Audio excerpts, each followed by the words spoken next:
If you have a true strange or scary story you'd like to see on the channel, go to astheravendreams.com and click the button to send it my way.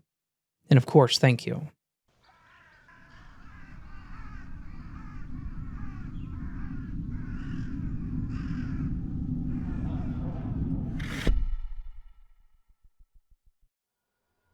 Hello, Raven. I've been trying to submit this story for a while now, but never have been able to put into words, and I'm sorry in advance that it's so long. I'm almost 21 years old, female, and have always been sensitive to the paranormal. The reason why I have never been able to put this story into a story format is because it has left me so scarred that every waking moment I beg to whatever gods exist that it never happens to me again. I know to some people that this may not seem like it's a lot. For some background, I am Mexican and Native American mixed with European, and I grew up believing in Native American and Hispanic folklore, and I knew what to not mess with to not activate any of these creatures. I know this already sounds like I'm a madman, but just hear me out. I'm going to keep all names confidential, but you will need to know the name of the town I grew up in, San Juan Bautista. This town was primarily Native Americans and Hispanic population before it was colonized and became part of the El Camino Real, which was where the Catholic churches went along the entirety of California and built missions to convert these people to Catholicism. If you're a Californian and see those bells on the side of the highway, you know what I mean. Anyways, the earliest paranormal experience I had that I can remember was when I was in first grade or kindergarten. I don't remember the exact age. I attended an after-school catechism at the San Juan Mission. I used to always hear whispers whenever I would step foot in the little small graveyard in the back of the church. It was so eerie. It was covered from the sun by tall oak trees, and these graves were at least 200 to 100 years old. Old wooden graves with a giant white wooden cross that stood directly in the middle of all this. We were always allowed to play here for some reason. I always hated it. I always got this weird feeling of never being alone, even if my classmates were far gone. It wasn't until I was older that the graveyard was no longer accessible. I then found out that they discovered many Native American bodies stacked onto each other buried in this yard. Because of this occurrence, I always wondered if that is the reason why I began experiencing what I did. Maybe I accidentally stepped on a grave. Maybe I picked something up that I shouldn't have. I don't know. I was too young to remember. After this, I began experiencing what I now know as shadow people, and some I still cannot identify. Whenever I would go to my great-grandmother's house, I slept in the second-story bedroom that faced directly at the town cemetery, still in San Juan.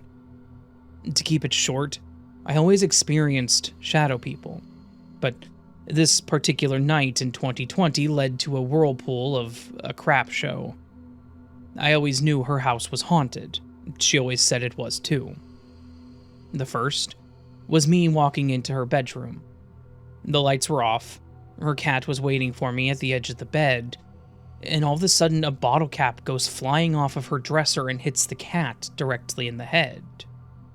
The cat starts hissing and running around, and I had the worst gut feeling. I dropped all of my bags and ran and told her. No, I didn't bump the dresser, it was on the other side of the room, and it flew further than it should have. And no windows were open either, so there was no air draft. The next time I spent the night, I went straight upstairs to drop my bags off so I could eat dinner with my sister and my grandmother. Before I could even turn the lights on, I felt uneasy. It doesn't help that my grandmother has a collection of porcelain baby dolls, like in the horror movies. It once again felt like someone was watching me. As soon as I turned on the lights, I saw a horrible face in the only window in the room, but it was blacked out. I only saw a grin on the face. and its neck was so elongated. As soon as it saw me, it flew down the window and disappeared. I nearly had to change my underwear. I ran downstairs and told them, which caused us to sage the house. I cannot figure out what the entity was to this day. This is a second-story window. Its neck must have been extremely long, and that's just disturbing to think about. Of course, here and there I would experience other little things, but about a month or so after that, it was already the beginning of 2021. I finally was able to move back into my mom's house. She's a nurse and was dealing with COVID patients and didn't want us exposed. Mind you, my mother's house is brand new, but it's built on top of land that I have no clue if there's any significance. This is where the bad stuff began. I very much so believed I dragged in bad spirits. These occurrences happened to me 1 week after another. The first week began with me babysitting my little brother. He was around 3 or 4 years old. Anytime he would wake up from a nap, and I would immediately take him to my room from my mother's, so I could continue playing Red Dead Redemption probably, he would begin to look up at the corner of my ceiling and scream at the top of his lungs, and point. And I mean scream crying, to where he couldn't have even gotten a breath in. Of course, being like 16 at the time, I didn't know what to do. So I began to panic while also trying to shush him, because it was so abrupt. I would leave the room and he would be fine. But the second I stepped back in, he would point at that same spot and cry. I would have to call my then stepfather or mom to rush home because I was so terrified. The following week, I invited my friend over. Let's call her Tessa. Tessa was also into the paranormal and wanted to do a Ouija board to see if we could talk to whatever spirit it was that was clearly following me, because I was non-stop hearing things and seeing these shadow people. I think that was the stupidest thing we could have done. We had no clue how those boards worked. I knew how to cleanse my own space and ward off spirits, but I didn't know about the whole closing of portals situation. Anyways, we waited until the prime hour, 3 a.m. We got all of our candles, our boards, and some snacks to hold us off. We began to use the board, and unfortunately, nothing really happened. It maybe moved on its own a few times, but it never spelled anything out. Out of frustration, I guess we just tossed the board in the closets and went to bed. I was having a very hard time sleeping. Tessa passed out immediately, and I began to hear a very, very loud scratching noise against my garage door. My window was above the garage door, so I can see the door and if there's anything outside. But there wasn't. It kept getting louder and louder, to the point where, by the time I got the courage to look at my phone, it was already like 7 a.m. The second I heard my mom wake up, I ran downstairs and asked her to please let me see her phone so I could watch the security cameras that we had. Absolutely nothing. There was a bush outside the garage door, and the bush wasn't moving at all, so that rules out the wind pushing the door. And the audio didn't pick anything up either. I legit thought I was going crazy. Another week passed, and I really thought I was in the clear for not being crazy, but of course, it happened again. I was playing video games with friends late at night, prime COVID activities, when we decided to hop off because we had Zoom classes in the morning. I went to the bathroom to wash my face, doing nightly routines, etc. Now, for some layout. My bedroom and my little sister's bedroom were directly next to each other, but the bathroom was on the left side of both of our rooms. Our room was closest to the bathroom. Anyways, as I'm on the toilet just kind of zoning out, I noticed shadows of footsteps outside of my door. We always kept the lights dimmed to a low, but enough to see so that the little ones won't trip if they got up in the night. I assumed it was my brother or sister. But the footsteps started to get louder, like running, and it was going back and forth past the door. That's when I began to freak out because, what the hell? That's when I noticed the time was around 3 a.m. After waiting for the footsteps to stop, I ran out of the bathroom, and as I ran out, I could see clear as day my little sister and little brother sleeping in their room. I got the courage to check my mom's room, and she and my stepdad were asleep as well. I was so terrified that there was some demon or something running around my house. I got straight under the covers and hid my face. Now, remember how my little brother was scared of the corners of my room for some reason? Well, I guess I had a nightmare after finally dozing off about the corners of my room. I was walking around my room and it seemed like darkness was just oozing out of the seams of the walls. And I ran further down my house, and it kept getting darker and darker. And when I ran back up the stairs from my room, a small dark figure came out of the corners and chased me into the room. I then woke up from my sleep, and I saw the dark figure was sitting on my chest, and I couldn't breathe. It came extremely close to my face and opened its mouth and lunged at me at extreme speeds, and everything turned black. I was able to breathe again after opening my eyes, I guess, but I couldn't sleep for the rest of the night. I chalked it up to sleep paralysis, but it felt so real. I haven't even heard of stories of people's sleep demons moving or getting near to them like that, but I could be wrong. I saged my room and began to read some Bible verses that I knew would help. Shortly after, I was gifted a beautiful rosary by my grandparents from Italy, and all things seemed to be okay. But I was still so petrified. What was that thing? I couldn't be alone in my own home anymore without getting scared of the slightest noise.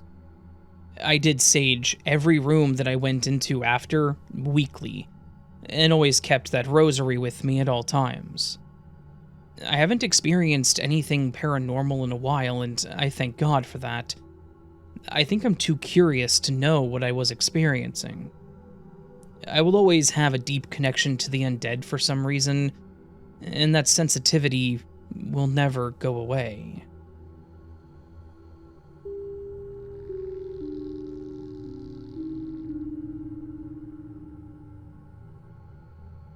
A few years ago, I worked for a private security company.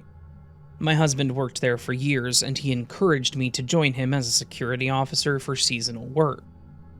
His mother also worked at this company, so it was almost natural for me to hop on as well.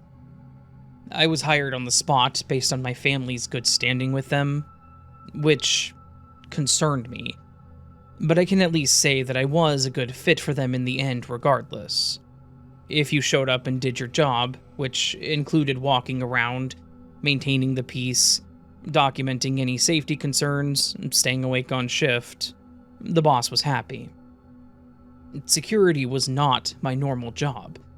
I'm a school bus driver, so as a 31-year-old adult, I follow a student schedule, which is awesome.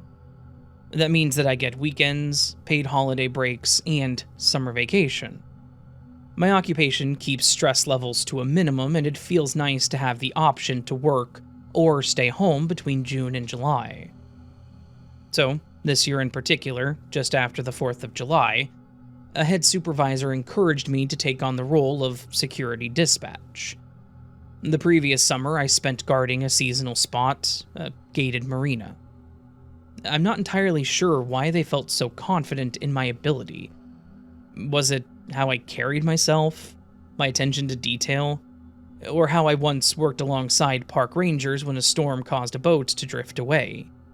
This was somewhat of a big deal given this was a major role.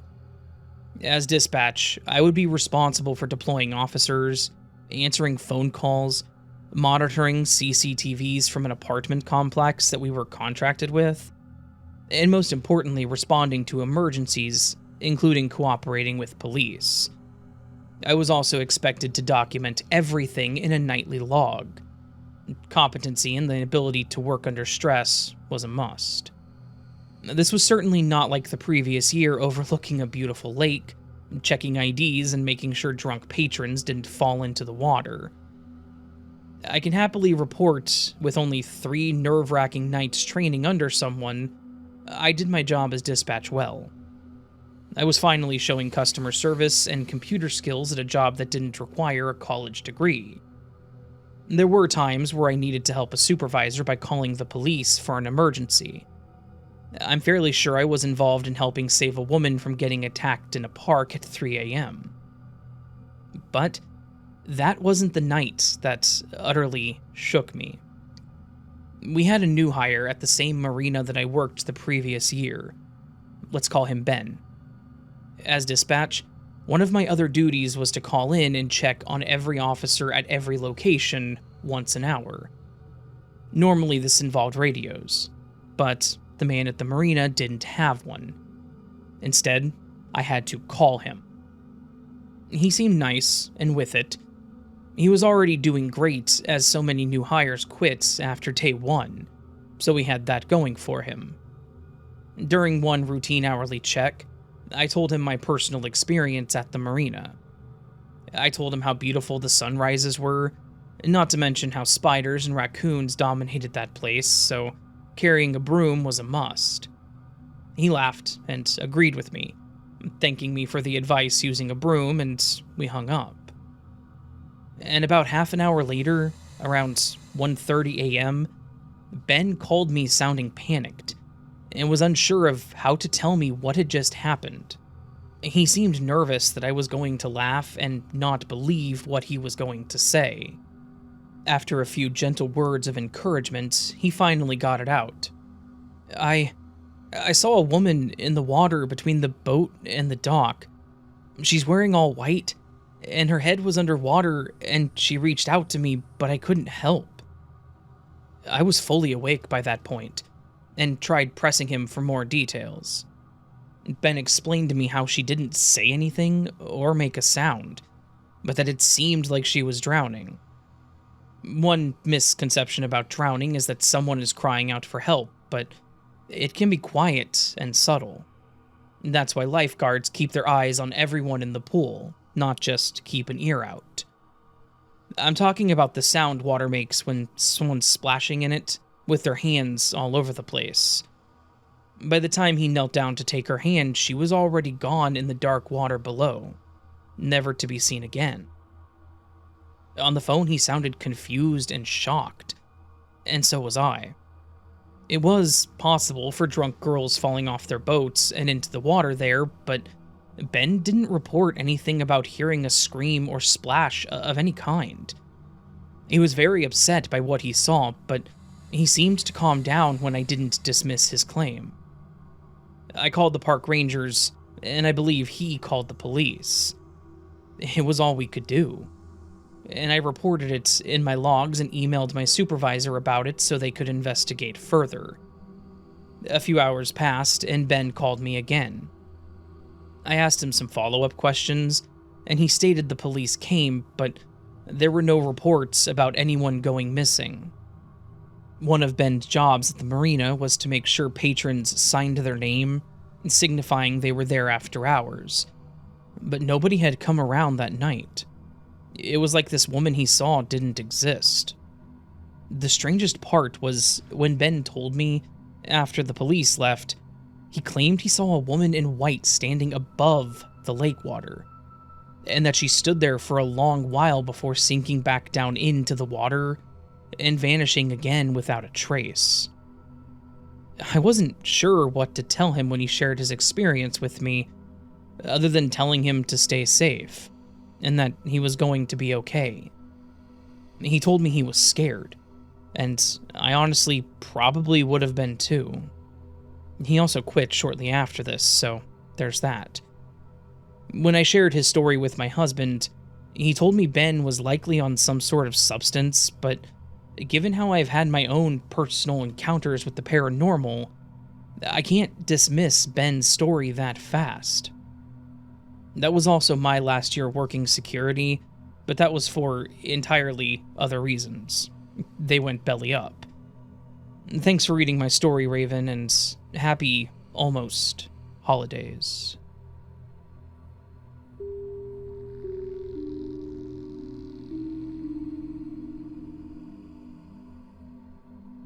Hi, Raven.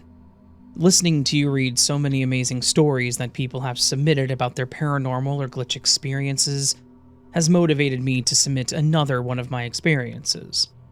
The 2 stories I've submitted so far have been glitch or paranormal stories.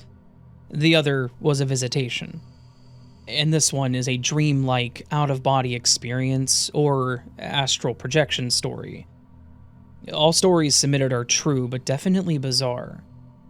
I wonder if any of your viewers have ever encountered an astral projection kind of dream-like experience. If so, I would love to hear about them. This happened on July 29th, 2018. I believe this started off as a dream but evolved into something else entirely. I went to bed on Saturday night and woke up on the following Sunday morning very late. It was almost 10 in the morning. I have never slept that late before. When I came downstairs into the kitchen, I was still in a very groggy sleep state. My husband was unloading the dishwasher and remarked how surprised he was that I slept so late. This is when he told me what time it was. I was shocked that I still felt completely exhausted, even though I slept this late. Another part of me couldn't believe that I slept so late and was wasting the day away. The night before, we had planned to take a ride to Beavertail in Jamestown, to enjoy the beautiful weather. After a few sips of coffee, I began to help my husband with the rest of the dishes in the sink. We were chatting about the kids, laughing about various things, and at one point, he brought up my deceased aunt. We began to laugh about her broken English and the way in which she pronounced his name. Mid-laugh, I immediately stopped in my tracks and remembered that I had a dream about her just last night.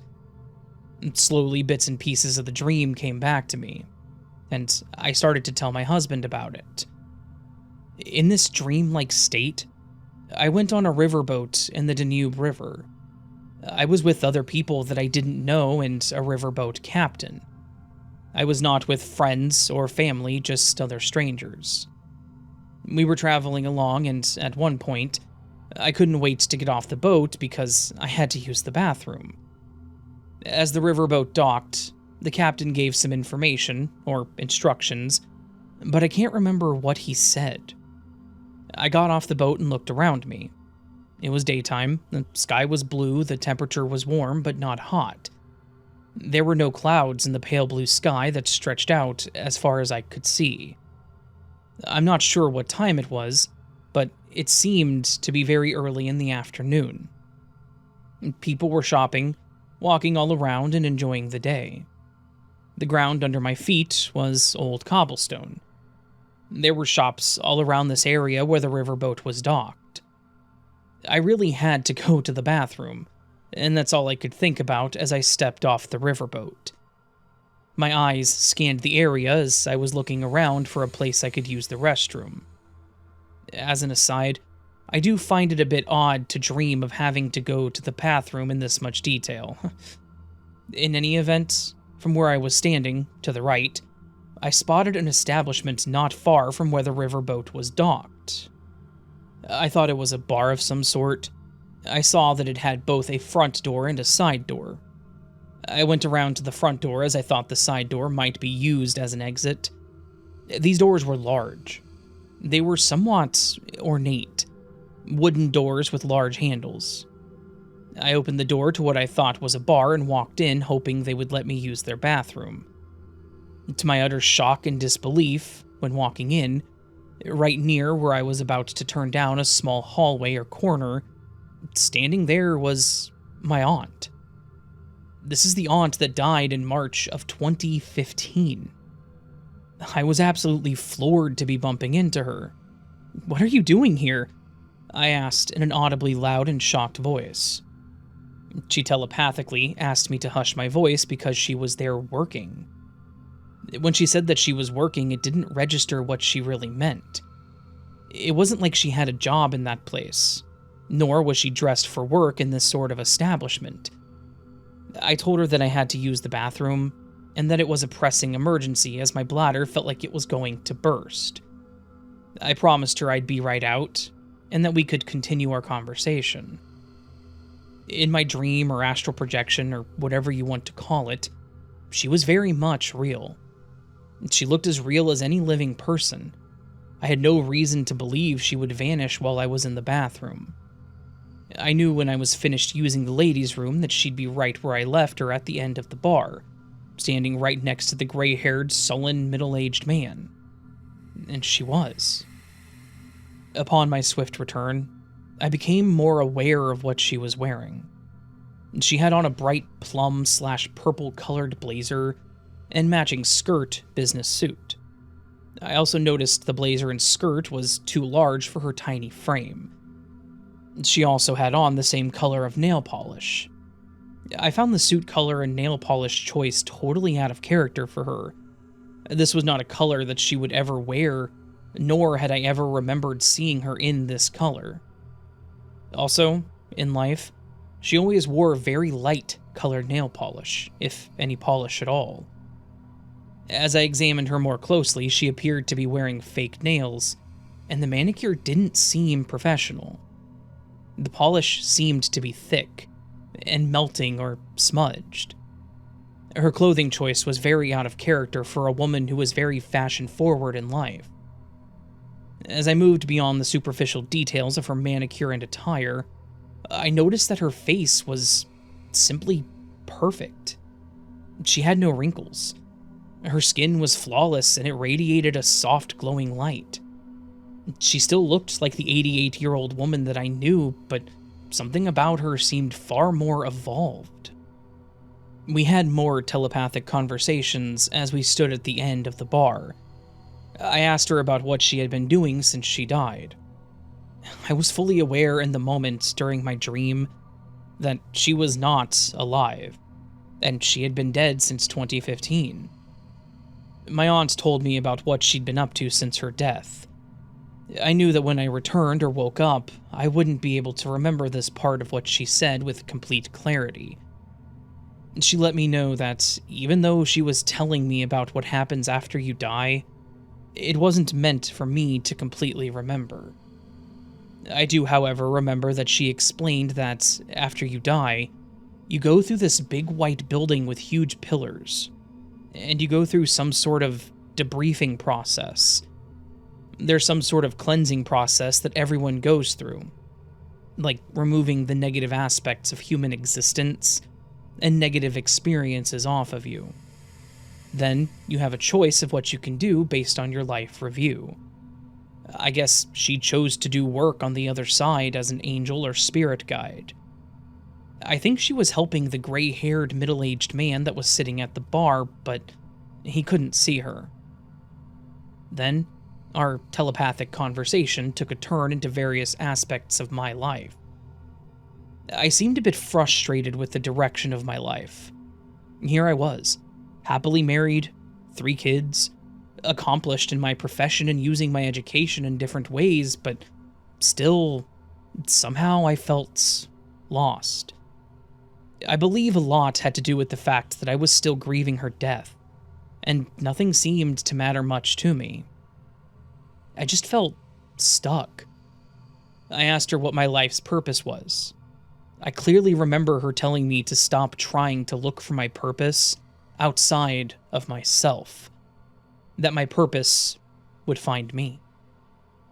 I started to cry, but I'm not really sure why. We were in a public area and she told me to stop crying because the people could see me crying and getting upset, but they couldn't see her. That statement alone I found unnerving. People could see me, but they couldn't see her. Even in that moment, I felt that was a strange thing to hear her say. I knew that I had to pull myself together. I also somehow knew the riverboat would be leaving soon to take us back. My aunt hugged me. She asked if I felt it. I told her that I had. What she was referring to was the angelic hug that she had just given me. It penetrated my soul and calmed my spirit. You see, when an angel hugs you, it's a feeling that permeates your whole being down to the depths of your soul and lingers for a long while after the hug is over. It's an otherworldly sort of feeling that cannot fully be explained. After she hugged me, we continued our conversation. I asked if she has seen other relatives that have since passed on and told her that I'm thinking of her and them often. We talked telepathically until I knew it was really time for me to go. Then she just disappeared. I walked through the crowded pub area to the side exit. The moment I arrived at the side exit door, there she was. She was standing to the left of the door. I hugged her again and told her I loved her and kissed her cheek. I asked her to say hello to my father and names of some of the relatives that had crossed over. We said our goodbyes, smiled, and I exited the building feeling better than I had in a long time.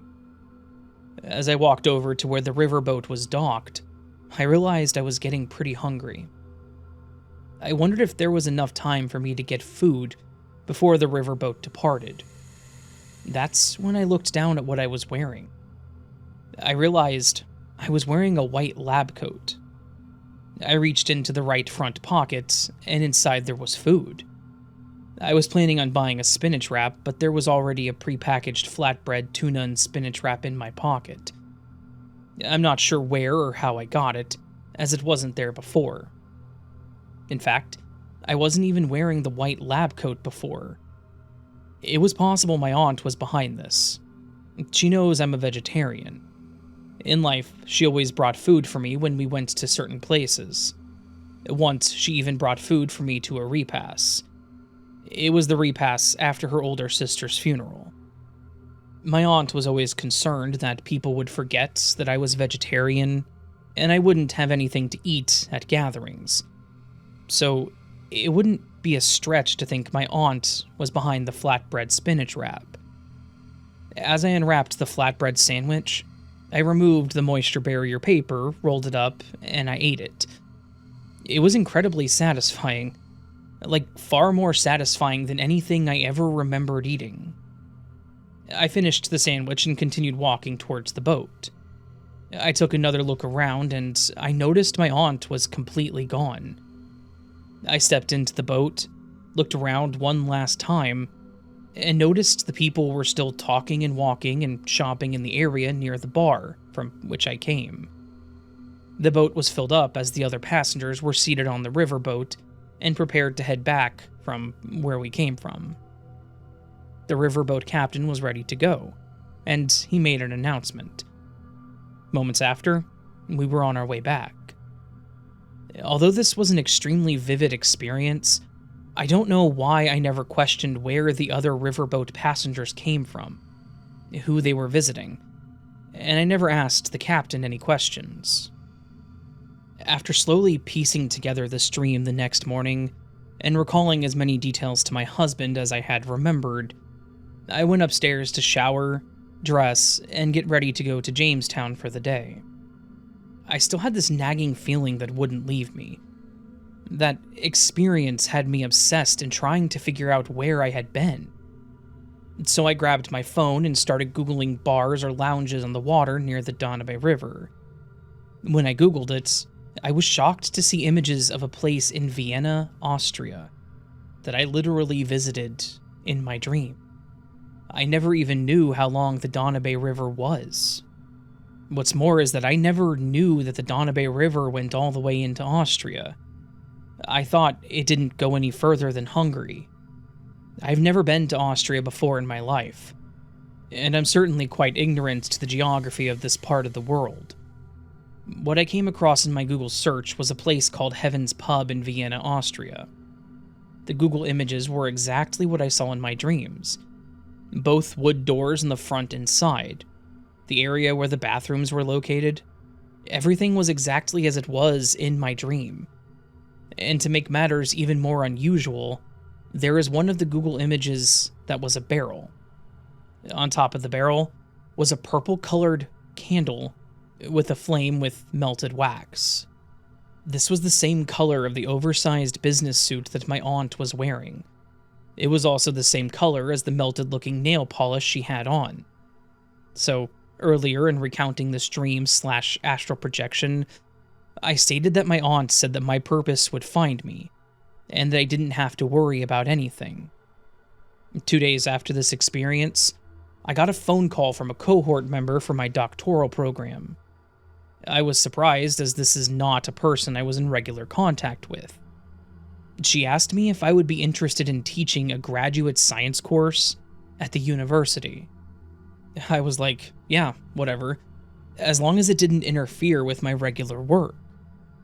I didn't think twice about it, as I had already had so much going on. Well, certain tenure-track professors' positions are extremely difficult to get, as there are unions involved. The cohort member's boss ended up contacting me the next day and told me that she saw some of my work. She's been working behind the scenes and has been trying to get me hired for this position for 2 years. The interview was a mere formality, and I was hired instantly.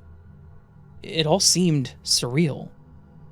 What makes things even more strange is that the school's color is the exact color that my aunt was wearing. I guess she was right. She told me that my purpose would come to me. Sure enough, it did. I never even looked for this position. It just fell into my lap, and believe me, this is not typical in getting these kinds of professor positions. This was a mind-boggling experience for me. After some thoughtful reflection, I began to come to the conclusion that our relatives that have moved on to the next realm have ways of crossing the veil back into this realm of existence, if and when we need them. They also provide us with plenty of signs, use dreams, or allow us to experience things like astral projection to reach out to us when we need their spiritual guidance the most. We just have to be open to them. Someday, I hope to visit Austria, and when I do, I'll be sure to visit Heaven's Pub. I'm sure I'll feel her presence there no matter how much time has passed.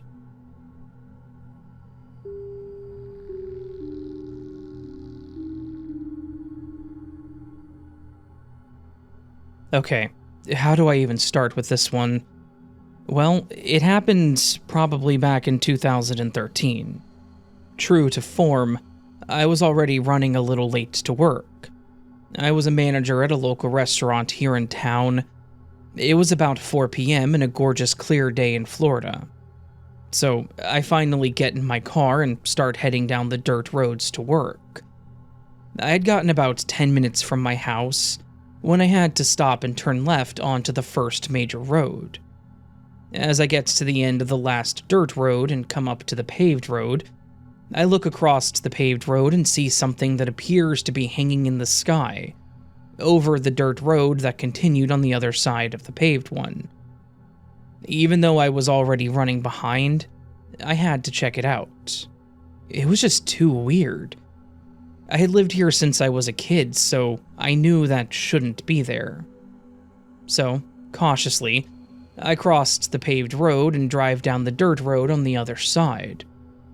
As I get further down, I realize this thing isn't hovering over the dirt road. It was actually next to it, hanging over a cow field.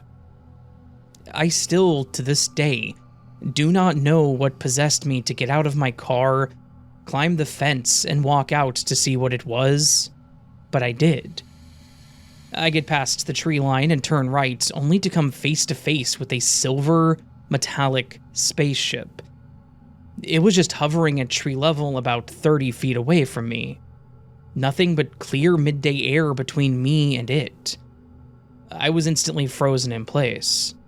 This thing was about 40 to 50 feet long, silver, and had no apparent doors or windows, or even rivets. Just smooth metallic glinting in the sun as it sat there bobbing back and forth. Not forward and backwards bobbing, but kind of side to side. I will never forget watching the sun glint off of this thing. I stood there just dumbfounded, thinking, what the hell are my eyes looking at right now? I remember thinking, what do I do? I hadn't brought my phone with because until I really got a good look at it, I wasn't sure what it was. I only had a small flip phone at the time, so it probably wouldn't have taken a good picture of it anyways. I remember thinking, should I go get my friend's mom as she lived down that road? I knew it would probably be gone by the time we got back, and she would think I was insane. I stood there for what seemed like forever, trying to figure out what to do. It just sat there silently and never even tried to leave. It was as if it wanted me to see it. Now, even though there were no doors or windows, like I said earlier, I could feel someone staring back at me. It was the strongest feeling I have ever had. It started at my feet and went all the way up my body. This feeling that I needed to get the heck out of there.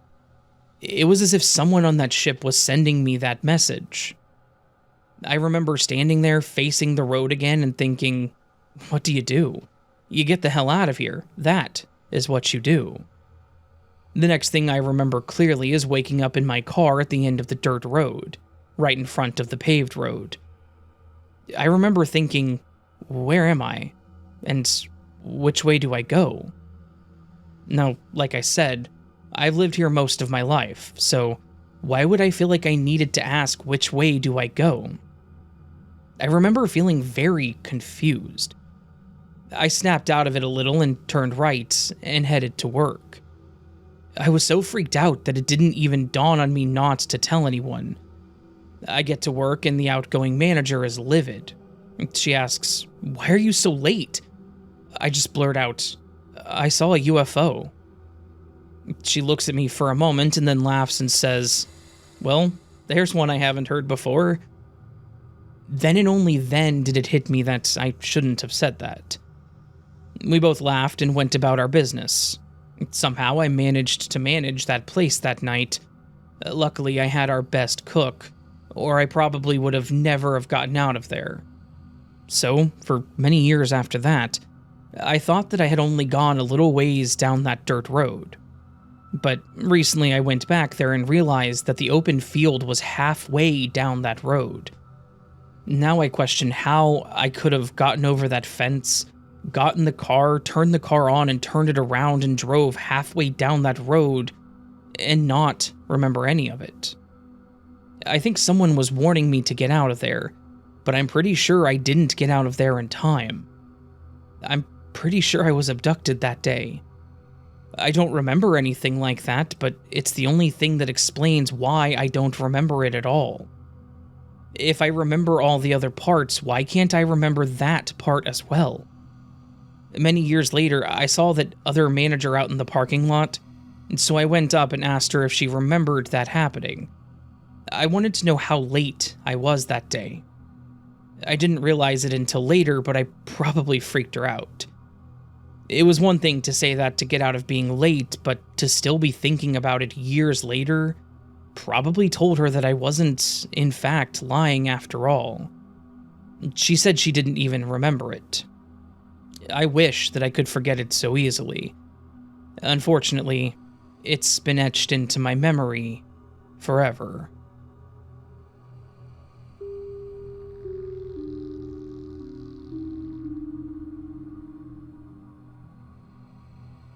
I have been hesitant to share this story outside of close friends and family for a long time. I guess I've now had enough time to process through these events, because I'm finally ready to share with the world. Back in 2009 to 2010, I had just been married and was living in Korea with my new wife and our dog Eugene. For the sake of privacy, I will refer to myself as G and my wife as U. My dog has since passed, and he's an important part of this story. May this account of those events be a tribute to him.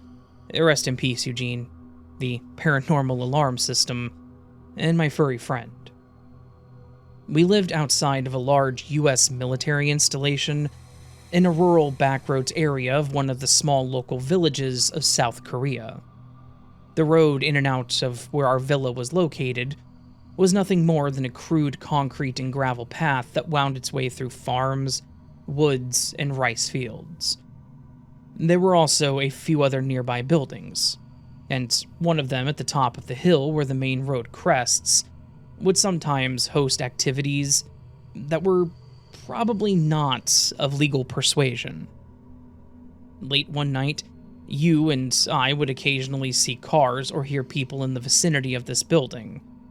And people would sometimes walk through our villa parking lot late, and my dog Eugene would bark aggressively until the persons had left the area. We usually chalked these rare occasions up to criminal activity, but perpetrated by criminals more interested in illegal gambling than robbing villas. However, one night, things would take a very dark and terrifying turn. As we often did, you and I were up this particular late night, laying in bed playing games on our electronic devices. I think I was rocking a Nintendo 3DS before you decided to accidentally wash it. They're definitely not waterproof. I eventually fell asleep, only to be abruptly shaken awake by my wife. I looked at the clock. I remember it being past midnight and then hearing my dog barking in the bedroom doorway like he was defending us to the death. As I looked down and saw the hairs standing up on the back of my dog's neck, you began speaking rapidly at me in a very concerned voice. "There are people right outside in the parking lot," she said. She pulled me over to the bedroom window and pulled the curtains back ever so slightly. But there was no one outside. The thing is, these people were floating, drifting, and I caught glimpses of their silhouettes as they passed back and forth in front of the windows, she stated emphatically. Most of what she described sounded plausible, except for the drifting part. I have to admit, it was a bit off-putting considering she was very concerned enough to wake me up. We mused over it for a while, but I convinced her that, whatever it was, everything seemed okay now. I was so exhausted, even though it did strike me as odd what she saw, and also how Eugene was freaking out.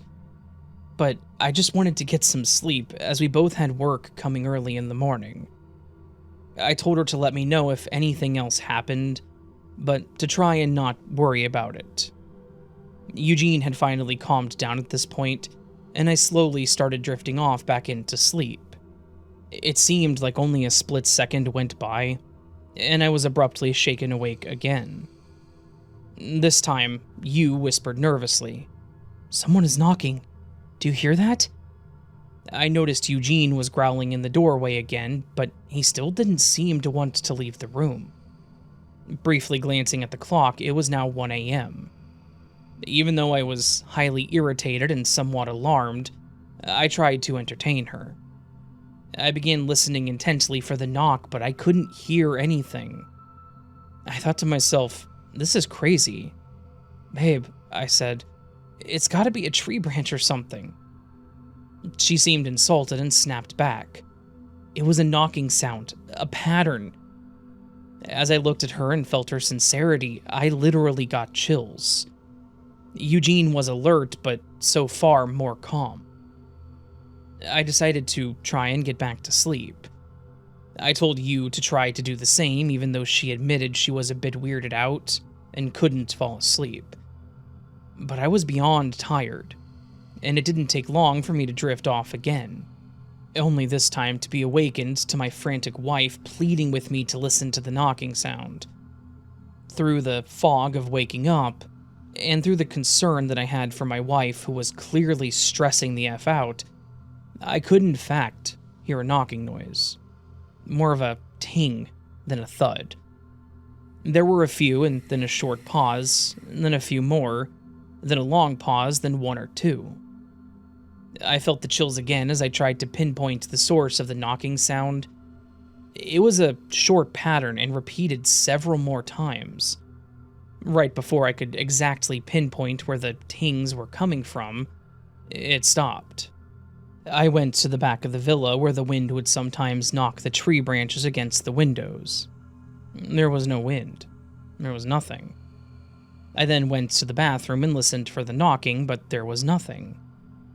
Suddenly, you and Eugene began both showing signs of panic. You said she heard the knocking again, and Eugene started growling and pacing about. I thought, this is starting to get weird. Am I still asleep? I mulled things over for a minute or two in my mind, as you demanded that I do something, like figure out what was happening. A tall order in that moment. But then, it was like a switch was thrown. I knew what I had to do. I had searched inside, or so I thought at that time, and it logically followed that I needed to go outside and catch the culprit in the act. I grabbed the bat by the couch and a knife from the kitchen. I didn't even get a shirt or shoes on before I was out the front door, through the vestibule, and into the parking lot. I was ready to trade blows with anyone or anything. The only visible light was coming from the few streetlights. I didn't see anyone, but I felt honestly as if someone or something was out there with me. Am I way too tired? Am I losing it? What am I even doing? I started feeling a bit silly as I walked around our villa. There was no one out there, or any sign of what could have caused the knocking. This is all probably in our heads, I thought. When I went back inside, I was met immediately by you, who wanted me to report my findings. There's literally no one out there, I blurted out.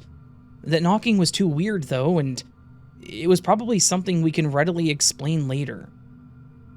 I could tell that suggestion wasn't good enough for her by her facial expression. Gee, you know me, she defended, stating, I can pick up these sorts of things. I responded that, of course, I knew that, but was hoping not to have to go down that sort of path. You had seen a series of other out-of-the-ordinary occurrences in her life, and little did we know then that we would experience more of these occurrences before we moved out of that place. That's a story or two for another time. Then, it dawned on me. I had forgotten to check the laundry room for the source of the knocking. The villa was elevated above the ground several feet, and there was a fairly large crawl space under the 3-story structure. As we lived on the first floor, looking out of the laundry room's sliding glass windows gave us a view of the ground and trees a few feet below. I had walked past these windows on my outside armed search. I had noticed that the blinds were drawn so I could clearly see up into the laundry room.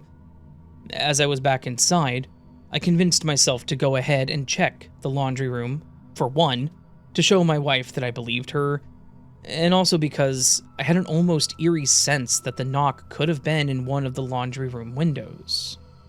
Still on edge, and with my wife and dog huddled curiously behind me, I flung open the laundry room door and flicked on the light switch. I scanned the small cluttered room for anything out of the ordinary. Nothing.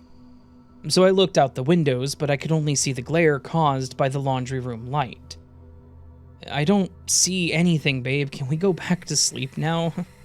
I nervously murmured as I flipped off the light and went to shut the door. As I turned to leave this whole strange night in the past, my eyes caught a glimpse outside through the now transparent glass. As sure as the sun rose the next day, the silhouette of a tall figure stood just outside, partially blocking the light from the distant streetlight. I let out a shriek, literally, and then jumped backwards, flinging myself out of the room. My dog was already going insane, and now you was yelling, "What's wrong? What's wrong?" It took me a couple of minutes to gain back my ability to speak. I had an inrush of thoughts. Did I actually just witness that, or am I tripping with no sleep? As I was rebooting, I started seeing images of this silhouette when I closed my eyes, like it was trying to gain entry into the villa through my mind. I know that sounds highly stupid and off the wall, but I had lingering effects like these for days after. I prepared to tell you and also ask you, what the hell is going on? She simply said, "What's going on is they're messing with us." I then replied quietly, Not exactly. I think they want us to give them permission to come inside.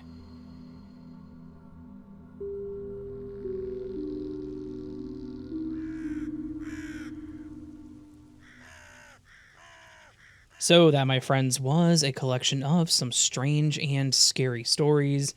Collection of odd and terrifying tales that, well, they're just weird, right? So, yeah. These collections are always fun to do because I get to just kind of mix in stories of all calibers and all topics, and I quite enjoy it. Hopefully you all enjoy them too.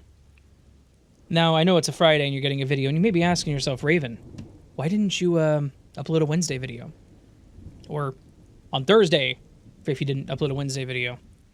And to that, my friends, I will say that got some stuff going on, apparently, that I will probably discuss on the live stream that I do on Saturday.